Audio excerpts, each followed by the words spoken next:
And now back to our show.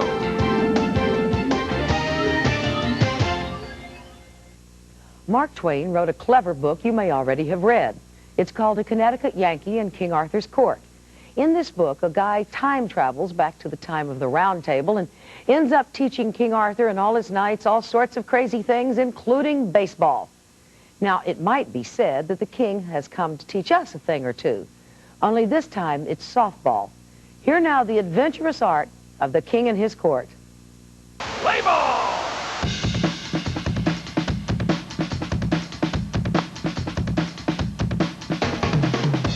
The king is Eddie Feiner.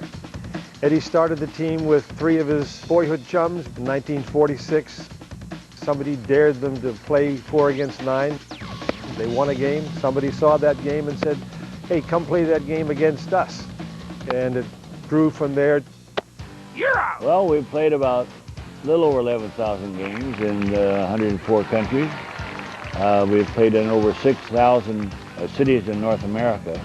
I pitched to all those batters, all those different games, and I guess I struck out about 130,000.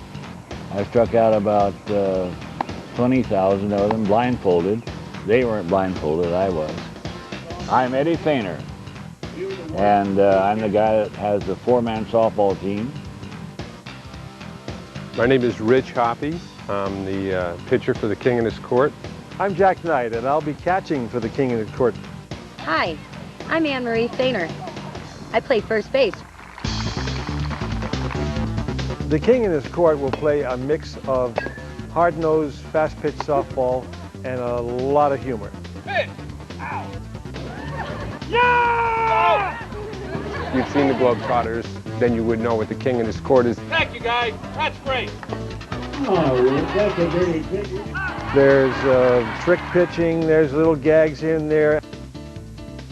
Between the legs, behind the back, and we do things that aren't allowed in a real game of softball. I'm going to pitch out around second base. It's a night of good, clean fun, family fun, and great athleticism. We make you laugh and remember that sports are supposed to be fun. Liam? Go, yours? Well, the King and his court, this is its 56th year. They still come to see Eddie. He's moved out an inning by inning at a time, but it's still about his presence.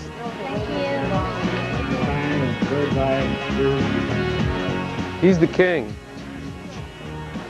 They don't care if I pitch in the game or throw it 100 miles an hour. They like to hear the stories. Eddie, I saw you 25 years ago, and now I'm bringing my boy. All right, where was it? Orlando? Orlando? Yes, sir. All right. Recently, Sports Illustrated did a survey of the top teams of all time.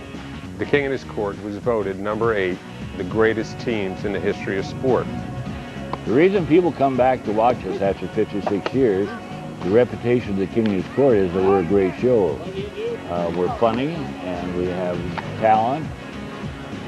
The 4 of us could beat anybody in baseball, too. Let's give the gang that we played tonight a very nice hand for their half the game. This is the part of the show where we often poke fun at grown-ups. But the king and his court are proof that some grown-ups can come up with some pretty amazing ideas. And then there's this. Can an idea be good and silly at the same time? While you watch this, ask yourself another question. Who's in charge here? Goats are great. They're very intelligent, they're very curious, and they work really hard getting the brush down. I'm Ann Peischel, and I run Goats Unlimited. The business uses goats to prevent fires. The goats eat the lower branches of trees, tall grasses, and weeds. Fire travels very fast, so if we can eliminate any of the vegetation that's down low, it will help slow down the fire. If the fire is moving slower, it's easier for the fire crews to get the fire out. It's going to save homes, livestock, and it's also going to save the forest. We'll be right back after these messages. And now back to our show.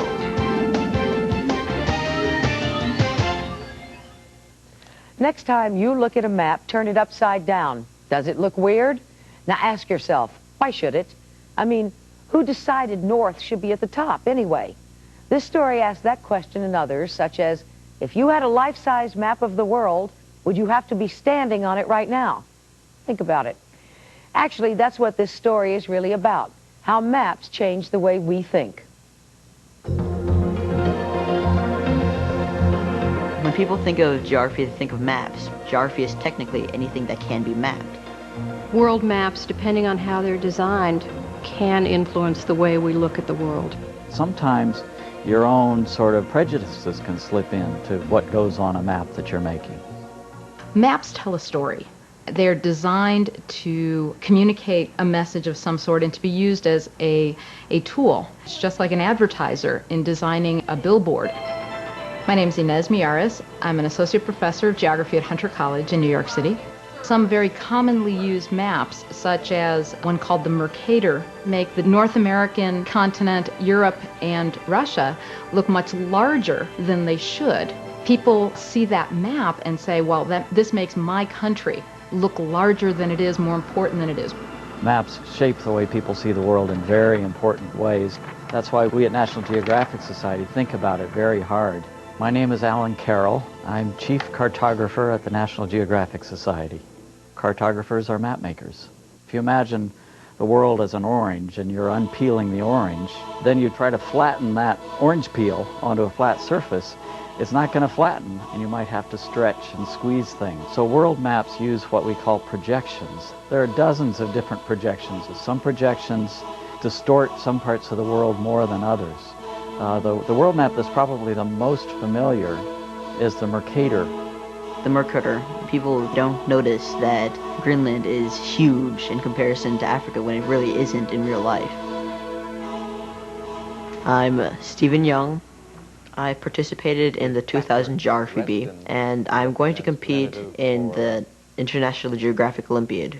My interest in geography was developed by my parents and just reading maps and all that. Maps aren't really used for reading purposes. They're generally for reference. If you want to find out where a place is, the map is perfect. That's what it's designed to do. But in order to fully understand, you need to match it up with information from books and other sources. Like the internet's perfect now for that. Maps can definitely have an aspect of bias in them. I think that map makers are influenced by what country they live in. There's a syndrome basically called the belly button syndrome, where map makers will naturally put their country in the middle of a map. For example, if you look at Chinese maps, China's in the center of the map, and it's absolutely huge. One should approach maps very carefully. They're never neutral, and they're never totally truthful. Political choices are made, design choices are made. Which projection do I want for my map of the world? I'm Alice Hudson. I'm chief of the map division at the New York Public Library. In the map room, we have to do a lot of hands-on teaching about where is north. What does the index to the map tell me? Having north at the top is typical of most maps, but it's not always true. There's a company in Australia, for example, that has produced a world map with south at the top. So all the continents are, from our perspective, floating up, and Australia is at the top of the map. The Peters projection is controversial in that it distorts the shape of continents and regions. There are geographers who believe that it more accurately represents the importance of Africa, of Asia, of Latin America. The key is not to favor one part of the world over another. And if what we're trying to do is teach students how to see the world as it is currently, then we want to use a projection that captures size and shape as well as possible. It may sound easy, but it's really hard. This is the part of the show we call the Kid Front. These are stories about what American kids are doing to help, to make us feel better in these difficult times. Here's one I think you'll like.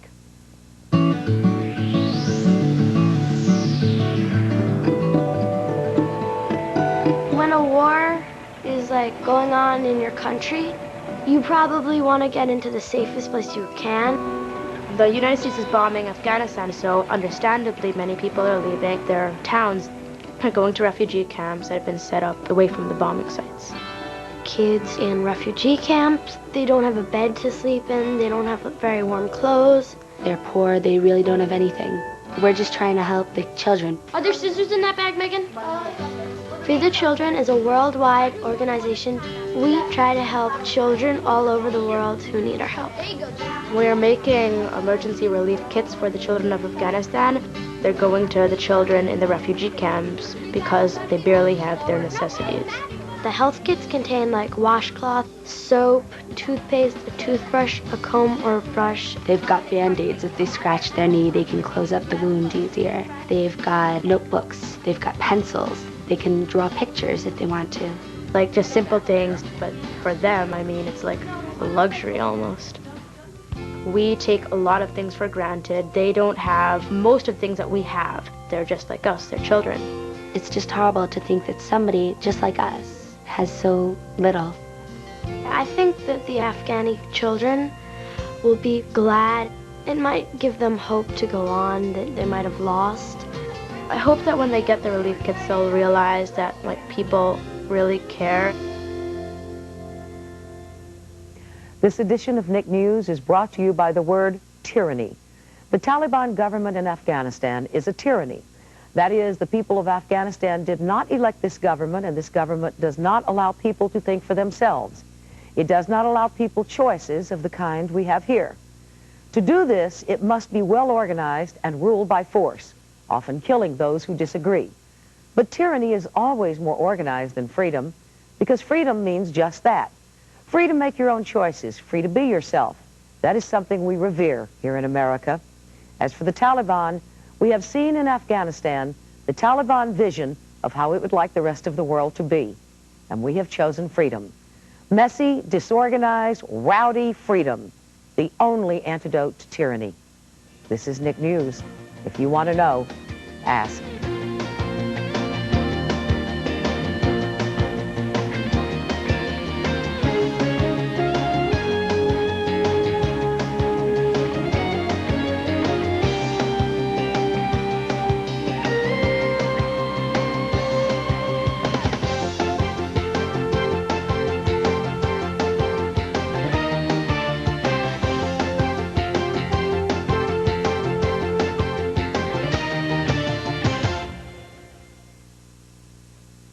Nick News airs commercial-free weekday mornings as part of Cable in the Classroom and may be taped for educational use. For more information, call your local cable company.